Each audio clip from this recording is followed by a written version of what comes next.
Hello guys, मेरे YouTube channel में आपका स्वागत है। तो मैं आज आपको बताने वाला हूँ कि एसईओ 1 ईयर एक्सपीरियंस वाले जो बंदे हैं तो उसको कैसा क्वेश्चन पूछे जाते हैं और मैं वो सभी आपको दिखाने वाला हूँ और वो मैं आपको प्रैक्टिकली दिखाऊंगा कि वो चीज़ें कहाँ पे आती है। तो फर्स्ट वाला है कि एसईओ क्या है, व्हाट इज़ एसईओ। मतलब ऐसा कोई क्वेश्चन आपको पूछता है तो मतलब कि एसईओ एक सर्च इंजन ऑप्टिमाइज है। दूसरा कि ये और वेबसाइट गूगल पे जिस पे हम सर्च इंजन में टॉप पे लाने की जो कोशिश करते हैं उसको हम एसईओ बोल सकते हैं, जो कि वो फ्री और ऑर्गेनिक करते हैं बिना ट्रैफिक के लिए। तो मैं आपको दिखाऊं कि आईफोन 16 प्रो मैंने सर्च किया, जो मतलब कि यहाँ टॉप पे जो रैंक कर रहे हैं जो ऑर्गेनिक रीते, तो इन लोगों ने एसईओ किया होगा जो फर्स्ट पे रैंक करने। हमें जो कोई भी अगर हमारी कोई वेबसाइट है उसका टॉपिक हमें फर्स्ट पेज पे रैंक करवाना है तो हमें ऑर्गेनिक एसईओ करेंगे। तो इसको मतलब जो फर्स्ट पेज पे रैंक कर रहा है तो ये ऑर्गेनिक है, ठीक है। दूसरा क्वेश्चन है कि एसईओ के कितने टाइप के होते हैं। एसईओ के 3 टाइप होते हैं, वैसे तो काफ़ी सारे टाइप होते हैं लेकिन मैं आपको 3 टाइप जो बताने वाला हूँ। एक ऑन पेज होता है, दूसरा ऑफ पेज होता है, दूसरा तीसरा है टेक्निकल एसईओ। ऑन पेज में क्या क्या चीज़ें हो जाती है, कोई पेज को content, title, meta tag, heading optimise, वो भी मैं आपको दिखाता हूँ कि ऑन पेज हमें कहाँ पे करता है। हम अपनी वेबसाइट पे जाते हैं तो कि शॉर्ट फॉर्म में मैं आपको बताता हूँ कि वेबसाइट के अंदर जो हम वर्क करते हैं कि वेबसाइट की ऑन साइट, उसको हम एक तरीके ऑन साइट बोल सकते हैं। देखो हम वेबसाइट के अंदर देखो यहाँ पोस्ट करते हैं, फिर हम अगर कोई नई पोस्ट करते हैं तो उसमें टाइटल आता है, उसकी इमेज ऐड करते हैं। तो ये टाइटल हेडलिंग, ये मतलब ये टाइटल इधर कंटेंट डालते हैं, फिर इधर हम इमेज डालते हैं, फिर उसको कस्टमाइज़ करते हैं। तो एक प्रकार का ये ऑन साइड हो गया, मतलब कि ये ऑन पेज।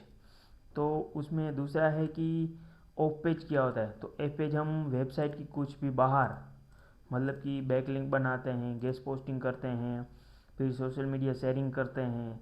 तो ये ऑफ पेज हो गया। तीसरा आता है टेक्निकल एसईओ। क्या होता है कि भाई टेक्निकल साइट की स्पीड, फिर होता है मोबाइल फ्रेंडली है कि नहीं, क्राउलिंग, लाइक ये कौनसल पे जो कोई एरर आता है उसको फिक्स करना, इंडेक्सिंग साइड मैप में डालना, फिर गूगल एनालिटिक्स सेटअप करना।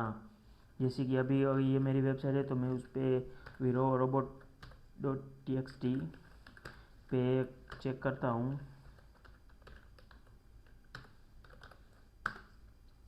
उसको रोबोटॉक्सिन को इश्यू है तो उसको फिक्स करना, या अभी ये साइड मैप है वो साइड मैप बनाना। तो कि ये क्या हो गया, एक टेक्निकल इश्यू है। अब फिर इसके काफ़ी सारे टूल्स आते हैं, उसमें चेक करते हैं कि भाई कौन सी एरर है, उसको फिक्स करना, ये एक टेक्निकल इशू है। फिर तीसरा कीवर्ड क्या होते हैं और उसकी इम्पोर्टेंट क्यों होती है। तो भाई एक कीवर्ड एक पैराग्राफ फ्रेज होता है जो यूज़ गूगल में सर्च करते हैं तो ये सही कीवर्ड चूज़ करने के रिलेटिव ट्रैफिक वेबसाइट पर आता है। धारो कि अभी मैंने आपको बताया कि आईफोन 16 प्रो में ये क्या हो गया, एक कीवर्ड हो गया। इससे क्या होगा, अगर इस कीवर्ड के हम टॉपिक लिखेंगे उस पर आर्टिकल में डालेंगे तो इस पर जो हम फर्स्ट पेज पे रहेंगे, इससे क्या होगा, हमारी वेबसाइट का ट्रैफिक बढ़ेगा। तीसरा एसईओ के टूल्स कौन से हो यूज़ करते हैं, मतलब एसईओ जो टूल्स है हम कौन से यूज़ करते हैं। तो एक हम गूगल एनालिटिक्स करते हैं, फिर एक गूगल कॉन्सल करते हैं, फिर आता है सैमरस, एच रैप। मतलब ये जो मतलब अलग अलग तरीके से टूल्स होते हैं वो हम भी एसईओ में यूज़ करते हैं। तो ये मतलब कि इस पे वेबसाइट हम सेटअप करके इसमें ट्रैफिक चेक करते हैं, सैमरस, स्क्रीम फोग, चैट जीपीटी। तो ये सारे टूल्स हम यूज़ करते हैं। पांचवा क्वेश्चन है कि डू फॉलो और नो फॉलो लिंक क्यों डिफरेंट होती है। देखो मैं इसमें अगर देखता हूँ मैं कोई आर्टिकल में अभी लिंक डाला है कि नहीं डाला।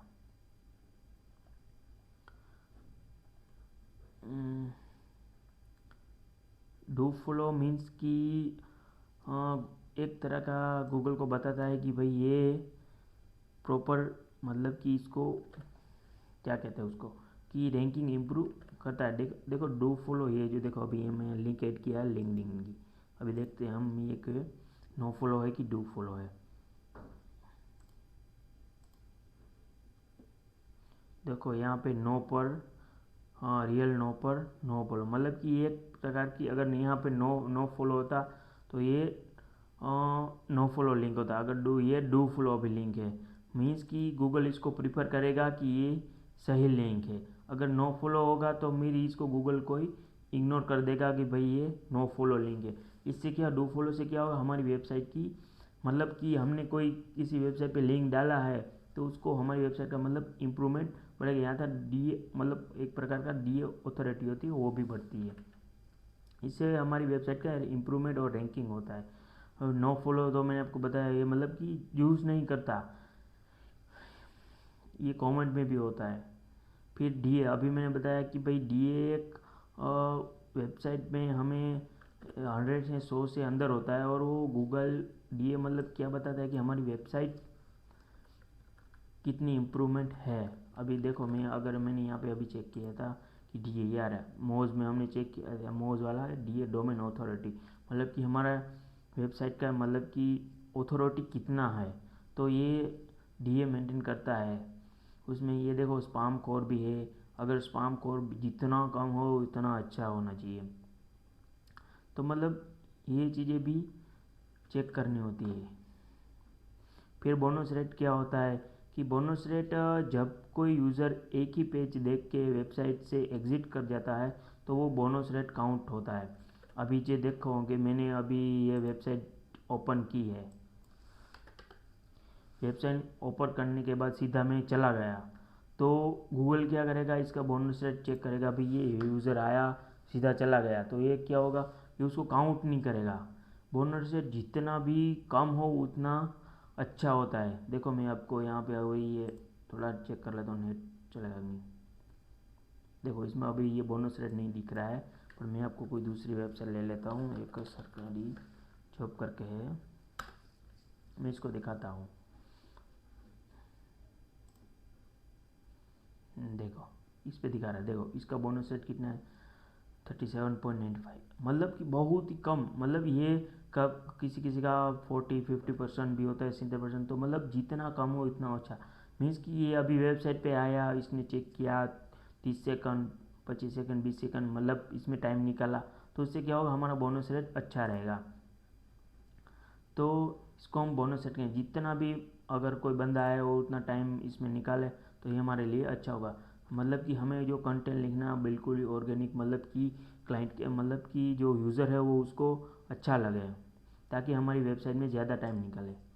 फिर ये 8वां क्वेश्चन है, बैकलिंक क्या होता है और ये क्यों इम्पोर्टेंट है। तो बैकलिंक एक दूसरी वेबसाइट में से हमारी इसी साइट पर आने वाली लिंक होती है। ये ट्रस्ट और अथॉरिटी बिल्ड करता है और गूगल रैंकिंग में मदद करता है। मतलब कि अभी मैंने आपको बताया कि यहाँ पे हमने कौन सा, हाँ ये जो मैंने दूसरी ये मतलब लिंक्डइन की वेब बैकलिंक बनाई है, तो इससे क्या होगा, लिंक्डइन का मतलब कि डी इम्प्रूवमेंट होगा, उसकी इम्प्रूवमेंट होगी। मतलब ये तो अथॉरिटी वाली वेबसाइट है, लेकिन आप अपनी वेबसाइट पे किसी वेबसाइट पे आप बैकलिंक करवाते हो तो इससे क्या होगा, आपकी वेबसाइट की इम्प्रूवमेंट बढ़ेगी। इसलिए बैकलिंक ज़रूरी है। कैनोनिकल टैग क्या होता है। कैनोनिकल टैग ये एक टैग सर्च इंजन को बताता है कि कौन सा पेज ऑर्गेनिक है, और जब सिमिलर कंटेंट मल्टीपल पेज में डुप्लीकेट कंटेंट अवॉइड करने के लिए। कि मतलब कि अगर देखो कैनोनिक क्या बार बार कभी ऐसा हो जाता है कि एक ही लिंक 2-3 बार हो जाती है, तो हमें क्या करते हैं, हम कैनोनिकल टैग यूज़ करते हैं। तो इससे मैं आपको बताता हूँ कैनोनिकल टैग।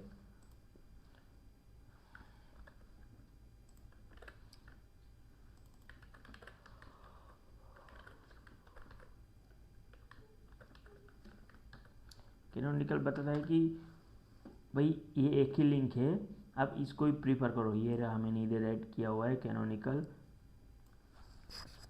तो ज़्यादा लिंक गूगल कंफ्यूज हो जाता है कौन सी लिंक इंडेक्स करनी है कौन सी लिंक नहीं करनी है, तो हमें कैनोनिकल टैग यूज़ करते हैं गूगल को बताने के लिए भाई ये हमारी मेन लिंक है, ताकि गूगल दूसरी लिंक को अवॉइड करे। फिर robot.txt फाइल क्या करती है। ये एक फ़ाइल गूगल बोट के बताती है कि कौन से पेज क्राउल करने हैं और कौन से नहीं। मतलब कि अभी मैं आपको यहाँ पे बता देता हूँ, अपनी वेबसाइट पे robot.txt, ये क्या बताएगा कि अभी यूज़र एजेंट मतलब कि स्टार मतलब कि ये हमारी वेबसाइट पे आएगा, ये क्राउल करेगा, और जो मैं यहाँ पे डिसअलाउ करूँगा कि भाई ये जो मैंने डिसअलाउड में रखी है वो मुझे क्राउल नहीं करनी है, और जो इधर है नीचे अलाउड वो मुझे इंडेक्स करनी है। तो मतलब robot.txt क्या होगा, इसमें क्राउलर आएगा और हमारे जितने पेजेस है वो सब इंडेक्स करवाएगा। ये इस robot.txt में हम साइड में ऐड करते हैं। फिर ऑर्गेनिक और पेड रिजल्ट में क्या फ़र्क है। ऑर्गेनिक मतलब एसईओ है जो फ्री ट्रैफिक होता है, और पेड में क्या होता है, हमें कैंपेन लगाना पड़ता है फेसबुक या फिर कोई इंस्टा या कोई भी अदर सोशल मीडिया में हमें कैंपेन लगाना पड़ता है। यहाँ तो हम गूगल पे भी ऐड रन करते हैं, इससे क्या होगा, पैसा लगता है। तो और जो ऑर्गेनिक है उसमें हमें पैसा नहीं लगता, हमें खुद ही सब करना पड़ेगा, मतलब कि फ्री ट्रैफिक होता है। फिर एसईओ परफॉर्मेंस कैसे मेंश्योर करते हैं, तो मतलब ये कुछ टूल होता है जिसमें हम एसईओ परफॉर्मेंस मेंश्योर करते हैं कि भाई ये देखो अभी हमने गूगल सर्च कंसोल बना है, तो उसमें हम ट्रैफिक चेक कर सकते हैं भाई कितनी क्लिक आई है, टोटल इम्प्रूवमेंट कितना है। फिर एक सर्च एनालिटिक्स वाला है, तो उसमें देखते हैं कि भाई रियल टाइम कितना है। तो हम इसमें ट्रैफिक मेंश्योर कर सकते हैं कि बंदा कौन सी पोस्ट में है। फिर कीवर्ड रैंकिंग, ये कीवर्ड रैंकिंग टूल्स है, backlink counting, bonus rate, average time, lead conversion. तो इससे हम क्या करते हैं, हमारी साइट परफॉर्मेंस की जो हम इंश्योर कर सकते हैं एसईओ में। फिर साइट डॉट एक्सएमएल क्या होता है। साइट ये एक एक्सएमएल फाइल होती है जिसमें हम वेबसाइट के सारे इंपॉर्टेंट यूआरएल लिस्ट होते हैं, जिससे सर्च इंजन ही इजीली क्राउल कर सकते हैं। मतलब कि अभी मैंने आपको बताया कि ये जो मतलब साइड मैप होता है, ये एक टूल्स से हम बन जाता है, जैसे योस्ट, फिर योस्ट है, फिर एक वो सैमरस नहीं, रैंक मैथ, इसमें भी हम ये बना सकते हैं। फिर ये ऑल बार्स फॉर में अभी साइड में हमने जनरेट किया है, उसमें क्या करता है, हम जो हमारे जितनी पोस्ट है वो साइड मैप में हम ऐड करेंगे, पोस्ट है, पेज है, ताकि ग्राउलर ये सभी इंडेक्स कर सकें। कैटेगरीज, पोस्ट, जो भी हम साइड मैप में ऐड करेंगे वो सभी ऐड इंडेक्स हो जाएगी। तो इससे क्या होगा, क्राउलर इजीली इंडेक्स कर सके। मोबाइल फर्स्ट इंडेक्सिंग क्या है, अब गूगल पहले मोबाइल वर्जन के साइट को चेक करता है रैंकिंग के लिए, तो इसीलिए वेबसाइट को मोबाइल फ्रेंडली होनी चाहिए। मतलब कि अभी क्या ज़्यादातर यूज़र फ़ोन में ही चेक करते हैं, तो हमें जितनी हो सके इतनी मोबाइल फ्रेंडली बनानी होगी वेबसाइट, ताकि इजीली गूगल रैंक कर सके। फिर वाइट हैट एसईओ और बैक हैट एसईओ में क्या अंतर है। देखो वाइट हैट मतलब कि हम गूगल के कुछ रूल्स फॉलो करते हैं, जिसमें हम अभी अभी मैंने आपको ऑर्गेनिक बताया, वो सब क्या होता है कि वाइट हैट। और ब्लैक हैट है तो हम उसका रूल्स बिल्कुल फिल नहीं करते, कीवर्ड स्टफिंग करते हैं, फिर क्लॉकिंग जैसे हम करते हैं उसको बोलते हैं ब्लैक हैट एसईओ। तो मतलब ये जो मैंने आपको 15 क्वेश्चन बताए वो सभी मतलब कि 1 ईयर के बंदे होते हैं, मतलब उसको जो ये ऐसा नहीं है 1 ईयर, या फ्रेशर भी इसमें चेक कर सकता है और अप्लाई कर सकता है। तो मेरी यूट्यूब चैनल में आप पहली बार है तो प्लीज़ लाइक और सब्सक्राइब कीजिए। Thank you.